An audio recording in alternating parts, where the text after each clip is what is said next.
നമ്മൾ ഇവിടെ പഠിച്ചു തുടങ്ങിയതാ, അല്ലെങ്കിൽ നമ്മൾ ധ്യാനിച്ചു തുടങ്ങിയതാ.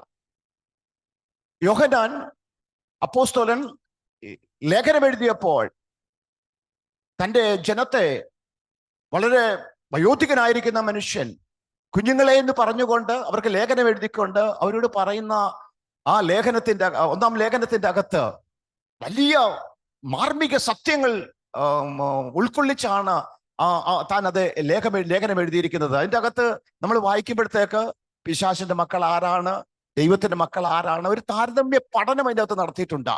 എന്താണ് മരണഹേതുവായ പാപം, എന്താണ് മരണഹേതുവല്ലാത്ത പാപം, എന്താണ്, ആരാണ് ആന്റിക്രൈസ്റ്റ്, ആരാണ് യഥാർത്ഥ ക്രിസ്തു. നമ്മുടെ കർത്താവായ യേശു ക്രിസ്തുവിന്റെ ആ പാറ്റേൺ ആണ് ആര് ഫോളോ ചെയ്യുന്നറിയാമോ? യോഹന്നാൻ അപ്പോസ്തലൻ ഫോളോ ചെയ്തതാ. നമ്മുടെ കർത്താവിന്റെ പ്രത്യേകത നമുക്ക് എല്ലാവർക്കും അറിയാം. യേശു എന്തല്ല, എന്താണ്, അതാണ് യേശുവിന്റെ പഠിപ്പിക്കലിന്റെ ഏറ്റവും വലിയ ഒരു പ്രത്യേകത. അതുകൊണ്ടാണ് പുരുഷാരത്തിന് അത് മനസ്സിലാക്കുവാനായിട്ട് സാധിച്ചത്. എന്താണ് ശരിയെന്ന് മാത്രമല്ല യേശു പഠിപ്പിച്ചത്, എന്താണ് തെറ്റെന്നും കൂടെ യേശു പഠിപ്പിച്ചു. എന്താണ് ശരി, എന്താണ് തെറ്റ്. അപ്പോൾ കേൾവിക്കാർക്ക് തെറ്റെന്താന്ന് മനസ്സിലാക്കുവാനായിട്ട് സാധിച്ചു, എന്താണ് ശരിയെന്ന് മനസ്സിലാക്കുവാനായിട്ട് സാധിച്ചു. തീരുമാനമെടുക്കേണ്ടത് ആരാണ്? കേൾവിക്കാരനാണ്. അതാണ് യേശുവിന്റെ പ്രത്യേകത എന്ന് പറഞ്ഞാൽ. യേശു ആരെയും കമ്പൽ ചെയ്യാറില്ലായിരുന്നു. ഇതാണ് കപടഭക്തി, ഇതാണ് ദൈവഭക്തി. ഉപവസിക്കേണ്ടത് ഇങ്ങനെയാണ്, ഉപവസിക്കാത്തത് ഇങ്ങനെയാണ്. പ്രാർത്ഥിക്കേണ്ടത് ഇങ്ങനെയാണ്, ഇങ്ങനെ പ്രാർത്ഥിക്കരുത്. അപ്പൊ യേശു എല്ലാത്തിനെയും യേശു പഠിപ്പിക്കുമ്പോഴത്തേക്ക് എങ്ങനെ ആയിരിക്കരുത്, എങ്ങനെ ആയിരിക്കണം, എന്തല്ല, എന്താണ്, ഇത് യേശുവിന്റെ ഒരു പഠിപ്പിക്കലിന്റെ ഒരു പാറ്റേൺ ആയിരുന്നു. ആ പാറ്റേൺ ആണ് ആര് ജീവിതത്തിൽ പ്രാവർത്തികമാക്കിയെന്ന് ചോദിച്ചാൽ അപ്പോസ്തലന്മാരുടെ. നമ്മുടെ പൗലോസിന്റെ ലേഖനങ്ങൾ വായിക്കുമ്പോഴത്തേക്കും, അപ്പോസ്തലനായ യോഹന്നാന്റെ ലേഖനങ്ങൾ വായിക്കുമ്പോൾ, പത്രോസിന്റെ ലേഖനങ്ങളൊക്കെ വായിക്കുമ്പോഴത്തേക്ക് അവരെല്ലാം ആ പാറ്റേൺ അവര് ഫോളോ ചെയ്യുന്നതായിട്ട് നമുക്ക് കാണുവാനായിട്ട് സാധിക്കും. ഞാൻ ആ പാറ്റേൺ എപ്പോഴും എൻ്റെ ഹൃദയത്തിന്റെ അകത്ത് ഞാൻ നല്ലതുപോലെ ഉൾക്കൊണ്ടുകൊണ്ടാണ് ദൈവവചനം എപ്പോഴും ഞാൻ പഠിക്കുന്നതും ദൈവവചനം ഷെയർ ചെയ്യുവാനായിട്ട് ഞാൻ പലപ്പോഴും ശ്രമിക്കാറുള്ളതാണ്. അപ്പോൾ ഇവിടെ കഴിഞ്ഞ ആഴ്ചയിൽ നമ്മൾ പഠിച്ചത് മരണഹേതുവായ പാപമുണ്ട്, മരണഹേതുവല്ലാത്ത പാപമുണ്ട്. ദൈവം ക്ഷമിക്കാത്ത പാപമുണ്ട്, ദൈവം ക്ഷമിക്കുന്ന പാപമുണ്ട്. ഇത് ദൈവസഭ അല്ലെങ്കിൽ തൻ്റെ ജനത്തിന് കൊടുക്കുന്നതായ ഒരു മുന്നറിയിപ്പാണ്. ദൈവജനത്തിൽ ധാരാളം മുന്നറിയിപ്പുകൾ ദൈവസഭയ്ക്ക് കൊടുത്തിട്ടുണ്ട്, ദൈവമക്കൾക്ക് കൊടുത്തിട്ടുണ്ട്. അതിൻ്റെ അകത്ത് രണ്ട് മുന്നറിയിപ്പുകളാണ് നമ്മൾ ഇന്ന് ഇവിടെ പഠിക്കുന്നത്. മരണഹേതുവായ പാപവും മരണഹേതുവല്ലാത്ത പാപവും, ക്ഷമിക്കാത്ത പാപങ്ങളും ക്ഷമിക്കുന്ന പാപങ്ങളും. ഈ രണ്ട് വിഷയങ്ങളും ആർക്കുള്ളതാണെന്ന് അറിയാമോ? ദൈവജനത്താലും പരിശുദ്ധാത്മാവിനാലും വീണ്ടും ജനിച്ചവർക്ക് വേണ്ടി മാത്രമുള്ളതാണ്. ഇതാരാ പഠിക്കേണ്ടത്? മരണഹേതുവല്ലാത്ത പാപവും മരണഹേതുവായ പാപവും, ദൈവം ക്ഷമിക്കുന്ന പാപവും ക്ഷമിക്കപ്പെടാത്ത പാപവും, ഇതിനെ പഠിക്കേണ്ടത് ലോകക്കാരല്ല. പിന്നെയോ ഇത് പഠിക്കേണ്ടത് ദൈവമക്കളാണ് തിരിച്ചറിയേണ്ട. വീണ്ടും ജനിച്ചവരാണ് ഈ വിഷയം യഥാർത്ഥമായി പഠിക്കേണ്ടതെന്നാണ് ഇവിടെ യോഹന്നാൻ ലേഖനത്തിൽ പ്രതിപാദിച്ചിരിക്കുന്നത്. അപ്പോൾ ഈ വിഷയത്തിന്റെ പ്രാധാന്യത്തെക്കുറിച്ച് നമ്മൾ മനസ്സിലാക്കണം. ഇത് ആർക്കുള്ളതാണ്? നമുക്കുള്ളതാണ്. നമ്മൾ വീണ്ടും ജനിച്ച ദൈവമക്കൾക്കുള്ളതാണ്. ദൈവവചനത്താലും പരിശുദ്ധാത്മാവിനാലും വീണ്ടും ജനിച്ചവർ മസ്റ്റായിട്ട്. മരണഹേതുവല്ലാത്ത പാപം ഏതാണ്? മരണഹേതുവായ പാപം എന്താണ്? ദൈവം ക്ഷമിക്കുന്ന പാപം എന്താണ്? ദൈവം ക്ഷമിക്കാത്ത പാപം എന്താണോ എന്ന് വ്യക്തമായിട്ട് നാം തിരിച്ചറിഞ്ഞിരിക്കണം. ഞാൻ പറഞ്ഞല്ലോ, ഇത് വീണ്ടും ജനിച്ചവർക്ക് വേണ്ടിയുള്ളതാണ് എന്ന്. വീണ്ടും ജനിച്ചവർക്ക് വേണ്ടിയുള്ള ഉപദേശമാണിത്. എന്തുകൊണ്ടാണ് വീണ്ടും ജനിക്കാത്തവർക്ക് വേണ്ടി ഉപദേശം കൊടുക്കാത്തത്? അവർ മരിച്ചവരാണ്. മരിച്ചവരോട് ക്ഷമിക്കാത്ത പാപത്തെക്കുറിച്ചോ ക്ഷമിക്കുന്ന പാപത്തെക്കുറിച്ചോ മരണഹേതുവായ പാപത്തെക്കുറിച്ചോ മരണം ഹേതുവല്ലാത്ത പാപത്തെക്കുറിച്ചോ അവരോട് പറയേണ്ടതായ ആവശ്യമില്ല. അതവർക്ക് ബാധകമല്ല. കാരണം അവർ ഓൾറെഡി മൃതാവസ്ഥയിലാണ്. അതുകൊണ്ടാണ് നമ്മൾ അറിഞ്ഞിരിക്കേണ്ട വലിയൊരു യാഥാർത്ഥ്യം, ഈ മരണഹേതുവായ പാപവും മരണഹേതുവല്ലാത്ത പാപവും ക്ഷമിക്കുന്ന പാപവും ക്ഷമിക്കപ്പെടാത്ത പാപവും അത് ദൈവജനത്തെ പഠിപ്പിക്കുന്നതിന്റെ പിന്നിലുള്ള കാരണം ഇതിൻ്റെ അകത്ത് കണ്ടീഷൻ വെച്ചിട്ടുണ്ട്, നിബന്ധന വെച്ചിട്ടുണ്ട്. ഞാൻ ഒന്ന് ജസ്റ്റ് ഒന്ന് എക്സ്പ്ലെയിൻ ചെയ്യാം. നമുക്കറിയാം, നമ്മുടെ വീണ്ടും ജനനം നടന്നപ്പോൾ യാതൊരുമായ കണ്ടീഷൻ വെച്ചിട്ടില്ലായിരുന്നു. അൺകണ്ടീഷണലാണ് കർത്താവ് നമ്മെ വീണ്ടും ജനിപ്പിച്ചത്. ഒരു കണ്ടീഷൻ വെച്ചിട്ടില്ലായിരുന്നു. ഞാൻ ഇങ്ങനെ എഴുതി, വീണ്ടും ജനനത്തെ കുറിച്ച് ഇങ്ങനെയാണ് ഞാൻ ഇന്നലെ ദൈവവചനം ധ്യാനിച്ചപ്പോൾ എഴുതിയത്. തികച്ചും സൗജന്യമാണ്, അൺകണ്ടീഷണൽ ആയിരുന്നു, ഫ്രീ ഓഫ് കോസ്റ്റ് ആയിരുന്നു, ഫെയ്ത്ത് അലോൺ ആയിരുന്നു, ഓപ്പൺ ഫോർ എവരി വൺ. വീണ്ടും ജനനം എന്ന ആ ദൈവിക പദ്ധതിയെ മാനവജാതിയുടെ മുൻപിൽ കർത്താവ് വെച്ചപ്പോൾ അത് തികച്ചും സൗജന്യമായിട്ടാണ് കർത്താവ് അതിന് വിഭാവന ചെയ്തത്. രണ്ട്, ഒരു കണ്ടീഷൻ വെച്ചിട്ടില്ല. നീ ഇതൊക്കെ ചെയ്താൽ നിന്നെ ഞാൻ വീണ്ടും ജനിപ്പിക്കാം, ഈ കാര്യങ്ങളൊക്കെ ക്രമീകരിച്ചാൽ ഈ ക്ഷമിക്കാത്ത പാപവും ക്ഷമിക്കപ്പെടാത്ത പാപവും മരണഹേതുവായ പാപവും മരണഹേതുവല്ലാത്ത പാപവും ഇതൊക്കെ പഠിച്ച് ഇതൊക്കെ ജീവിതത്തിൽ പ്രാവർത്തികമാക്കിയാൽ നിന്നെ ഞാൻ വീണ്ടും ജനിപ്പിക്കാമെന്ന് ഒന്നും കർത്താവ് അങ്ങനെ ഒരു കണ്ടീഷൻ വെച്ചല്ല വീണ്ടും ജനനിക്കുവാനായിട്ടുള്ളതായ ആ പദ്ധതിയെ ദൈവം ഒരുക്കിയത്. അത് തികച്ചും സൗജന്യമാണ്. വീണ്ടും ജനനം തികച്ചും സൗജന്യമായിരുന്നു. ആ സൗജന്യത്തിന്റെ പങ്കാളികളാണ് നമ്മൾ എല്ലാവരും. അത് മറന്നു പോകരുത്. നാം വീണ്ടും ജനിച്ചത് തികച്ചും സൗജന്യമായിട്ടായിരുന്നു. ആ സൗജന്യ റേഷൻ ലഭിക്കുന്നത് പോലെ ആ സൗജന്യത്തിന്റെ പങ്കാളിത്തമാണ് എന്തറിയാമോ വീണ്ടും ജനനം എന്ന് പറയുന്നത്. അത് അൺകണ്ടീഷണൽ ആയിരുന്നു. ഒരു നിബന്ധനയും അതിൻ്റെ അകത്ത് വെച്ചിരുന്നില്ല. ആര് അത് വിശ്വസിക്കുന്നുവോ, തന്റെ ഏകജാതനായ പുത്രനിൽ ആര് വിശ്വസിക്കുന്നുവോ, തന്റെ ഏകജാതനായ പുത്രനിൽ കൂടി സർവശക്തനായ ദൈവം വിഭാവന ചെയ്തതായ ആ പദ്ധതിയെ ആര് വിശ്വസിക്കുന്നു, ഫെയ്ത്ത് അലോൺ, വിശ്വാസം മാത്രം മതിയായിരുന്നു. ഒരു കണ്ടീഷനും വെച്ചിട്ടില്ലായിരുന്നു. അൺകണ്ടീഷണൽ ആയിരുന്നു അത്. നിങ്ങളുടെ പാപം എത്ര കടിച്ചുമപ്പായിരുന്നാലും ഹിമം പോലെ വെളുപ്പിക്കുക. ക്ഷമിക്കപ്പെടാത്ത ഒരു പാപം അതിൻ്റെ അകത്തില്ലായിരുന്നു. മരണഹേതുവായ ഒരു പാപത്തെ കുറിച്ചല്ല അവിടെ പറഞ്ഞത്. മരണത്തിൽ നിന്ന് ജീവങ്കിലേക്ക് നടക്കുന്ന സത്യസുവിശേഷമായിരുന്നു അവിടെ പ്രഘോഷിപ്പിക്കപ്പെട്ടത്.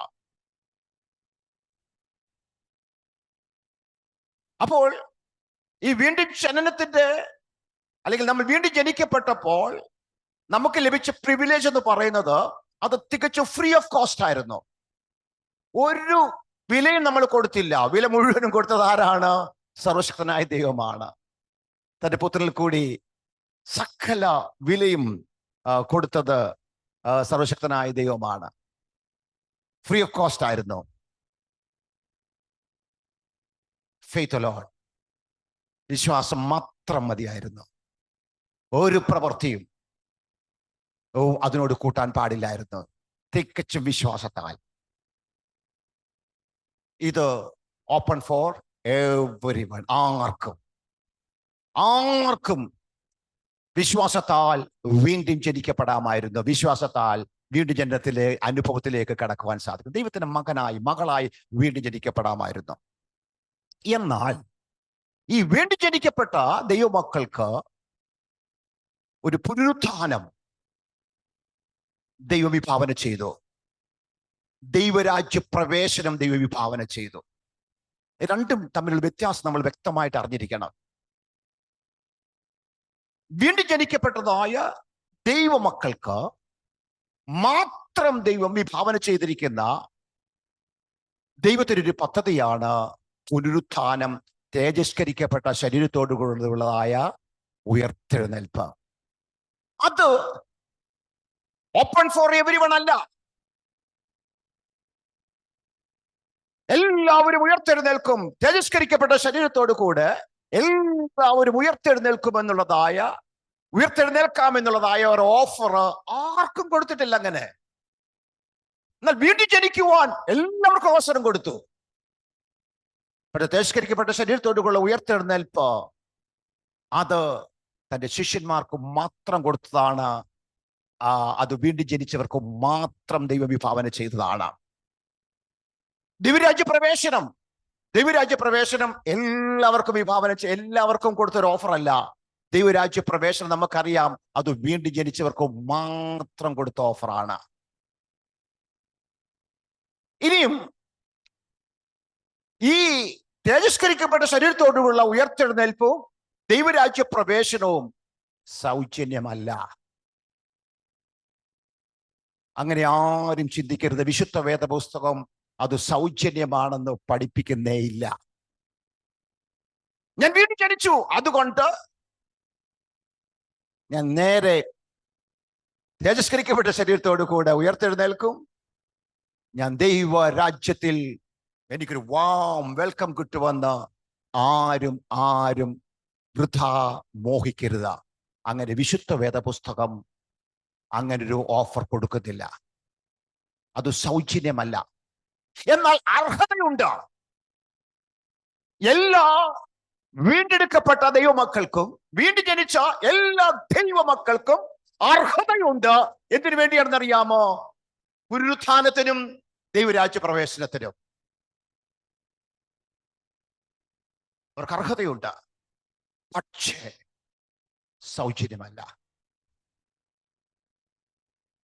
അത് ഫ്രീ ഓഫ് കോസ്റ്റ് അല്ല.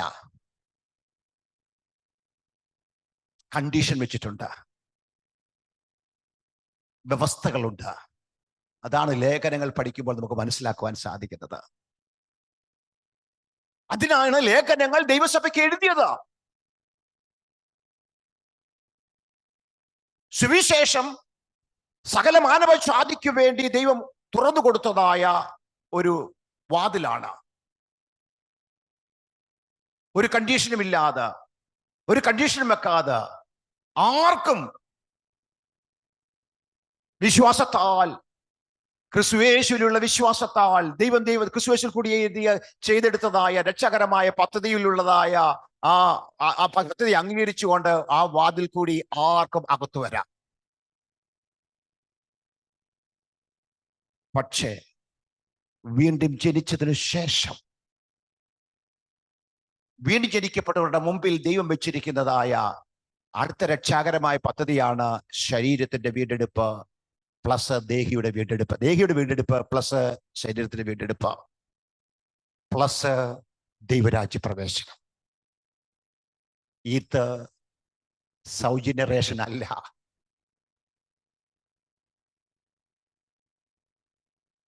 അത് സൗജന്യമായിട്ട് കൊടുക്കുന്ന ഒന്നല്ല. ഞാൻ പറഞ്ഞതുപോലെ എലിജിബിലിറ്റി ഉണ്ട്, പക്ഷേ സൗജന്യമല്ല. അൺകണ്ടീഷണൽ അല്ല, കണ്ടീഷൻ വെച്ചിട്ടുണ്ട്, നിബന്ധനകൾ വെച്ചിട്ടുണ്ട്. There is cost behind it. We have to pay the cost. വീണ്ടും ജനിച്ചപ്പോൾ ആരാണ് ഇപ്പൊ കോസ്റ്റ് പേ ചെയ്തത്? സർവശക്തനായ ദൈവമാണ് എല്ലാം വിലയും കൊടുത്തത്. എന്നാൽ വീണ്ടും ജനിക്കപ്പെട്ട ദൈവമക്കൾ ഓർത്തുകൊള്ളണം, എന്ന് നാം വീണ്ടും ജനിക്കപ്പെട്ടോ അന്ന് മുതൽ വില കൊടുക്കേണ്ട നാമ. വില കൊടുത്തെങ്കിൽ മാത്രമേ ഒരു വ്യക്തിക്ക് ശിഷ്യനായി തീരുവാനായിട്ട് സാധിക്കത്തുള്ളൂ. നമ്മൾ ലൂക്കോസ് എഴുതിയ സുവിശേഷത്തിൽ നിന്ന്, മത്തായി എഴുതിയ സുവിശേഷത്തിൽ നിന്ന് നമ്മുടെ കർത്താവും രക്ഷിതാവുമായ യേശു ശിഷ്യന്മാരെ എങ്ങനെയാണ് വാർത്തെടുക്കുന്നതെന്ന് നമ്മൾ വളരെ വ്യക്തമായി പഠിച്ചിട്ടുള്ളത് കൊണ്ട് ഞാനത് ഭാഗത്തേക്ക് കടന്നു പോകുന്നില്ല. വില കൊടുക്കാതെ ആർക്കും ശിഷ്യനായി തീരുവാനായിട്ട് സാധിക്കത്തില്ല. അപ്പോൾ ഈ ശരീരത്തിന്റെ വീണ്ടെടുപ്പും ദൈവരാജ്യ പ്രവേശനവും അത് ഓപ്പൺ ഫോർ ഡിസൈപ്പിൾസ് എലോൺ. ശിഷ്യന്മാർക്ക് വേണ്ടി മാത്രം ദൈവം റിസർവ് ചെയ്തിരിക്കുന്ന ഒരു ദൈവിക പദ്ധതിയാണ് തേജസ്കരിക്കപ്പെട്ട ശരീരത്തോടു കൂടെ ഉയർത്തെഴുന്നേൽക്കുക, ക്രിസ്തുവിനോട് കൂടെ തൻ്റെ രാജ്യത്തിൽ അവൻ ഇരിക്കുന്നിടത്ത് അവനോട് കൂടി ഇരിക്കുക. ഞാൻ നിങ്ങൾക്ക് സ്ഥലമൊരുക്കുവാൻ പോകുന്നു. ആർക്ക്? ശിഷ്യന്മാരെ നോക്കിക്കൊണ്ടാ പറഞ്ഞത്. ഞാൻ ഇരിക്കുന്നിടത്ത് നിങ്ങൾ ഇരിക്കും. ഒരു പബ്ലിക്കിന് യേശു അങ്ങനെ ഒരു ഓഫർ കൊടുത്തില്ല. ഒരു പബ്ലിക്കിനോട് യേശു അങ്ങനെ പറഞ്ഞില്ല. ഞാൻ ഇരിക്കുന്നിടത്ത് നിങ്ങളെല്ലാം ഇരുത്താമെന്ന് യേശു ആർക്കും ഓഫർ കൊടുത്തിട്ടില്ല. അപ്പോൾ ഇന്ന് പ്രഭാതത്തിൽ എന്തുകൊണ്ടാണ് ഈ കണ്ടീഷണൽ ക്ലോസ് ഉള്ളത് ലേഖനത്തിൽ അപ്പോസ്തലന്മാർ എഴുതി തന്റെ ജനത്തെ പഠിപ്പിച്ചതിന് പിന്നിലുള്ള കാരണം എന്തെന്ന് ചോദിച്ചാൽ, പുനരുത്ഥാനവും ദൈവരാജ്യ പ്രവേശനവും സൗജന്യമല്ലാത്തത് കൊണ്ടും അത് അൺകണ്ടീഷണൽ അല്ലാത്തത് കൊണ്ടും അത് ഫ്രീ ഓഫ് കോസ്റ്റ് അല്ലാത്തത് കൊണ്ടും അത് ശിഷ്യന്മാർക്ക് വേണ്ടി മാത്രം വിഭാവന ചെയ്തത് കൊണ്ട് അവർ വ്യക്തമായിട്ട് തിരിച്ചറിയണം എന്താണ് മരണഹേതുവായ പാപം, എന്താണ് മരണഹേതുവല്ലാത്ത പാപം, എന്താണ് ദൈവം ക്ഷമിക്കാത്ത പാപം, എന്താണ് ദൈവം ക്ഷമിക്കുന്ന പാപം. എന്നെ കേൾക്കുന്ന ദൈവമക്കളെ, നമ്മൾ വീണ്ടും ജനിച്ചവരാകുന്നുവെങ്കിൽ നമ്മുടെ മുമ്പിൽ വെച്ചിരിക്കുന്ന അടുത്ത രക്ഷാകരമായ ദൈവത്തിന്റെ മനോഹരമായ പദ്ധതിയാണ് തേജസ്കരിക്കപ്പെട്ട ശരീരത്തോടു കൂടെ കർത്താവിനെ പോലെ നാം ആയിത്തീരുക. തേജസ്കരിക്കപ്പെട്ട ശരീരത്തോട് നാം ഉയർത്തെഴുന്നേറ്റ കർത്താവ് എങ്ങനെ ഇരിക്കുന്നോ അപ്രകാരം ആയിത്തീരുക എന്നുള്ളതും കർത്താവിനോട് കൂടെ തൻ്റെ രാജ്യത്തില് വാഴുക എന്നുള്ള ആ വലിയ ദൈവിക പദ്ധതി, അതാണ് നമ്മുടെ ലക്ഷ്യമെങ്കിൽ ഞാൻ ഒന്നുകൂടെ പറയുന്നു, തേജസ്കരിക്കപ്പെട്ട ശരീരത്തോടു കൂടിയുള്ള ഒരു ഉയർത്തെഴുന്നേൽപ്പും സർവശക്തനായ ദൈവം തന്റെ പുത്രന് വേണ്ടി ഒരുക്കിയിരിക്കുന്ന ദൈവരാജ്യ പ്രവേശനവും ആകുന്നു നമ്മുടെ ലക്ഷ്യമെങ്കിൽ, നാം മരണഹേതുവായ പാപം എന്താകുന്നുവെന്നും മരണഹേതുവല്ലാത്ത പാപം എന്താകുന്നുവെന്നും ദൈവം ക്ഷമിക്കാത്ത പാപം എന്താകുന്നുവെന്നും ദൈവം ക്ഷമിക്കുന്ന പാപം എന്താകുന്നുവെന്നും നാം പഠിച്ചേ മതിയാവും. അത് അപ്പോസ്തലന്മാർ ദൈവസഭയെ പഠിപ്പിച്ചു. ഈ മരണഹേതുവായ പാപവും മരണഹേതുവല്ലാത്ത പാപവും ദൈവജനത്തെ പഠിപ്പിച്ചത് അത് അപ്പോസ്തലനായ യോഹന്നാനാണ്. 1 യോഹന്നാൻ 5:16-17 വാക്യങ്ങളിലാണ് അത് പ്രതിപാദിച്ചിരിക്കുന്നത്. നമ്മൾ വായിക്കുന്നതായിരിക്കും. അതിനു മുമ്പായിട്ട് ക്ഷമിക്കപ്പെടാത്ത പാപത്തെക്കുറിച്ച് വിശദീകരണം നൽകിയത് നമ്മുടെ കർത്താവും നമ്മുടെ രക്ഷിതാവുമാണ്. അത് രേഖപ്പെടുത്തിയിരിക്കുന്നത് മത്തായി എഴുതിയ സുവിശേഷത്തിലാണ്. നമ്മളത് പിന്നീട് അതിലേക്ക് കടക്കുന്നതായിരിക്കും.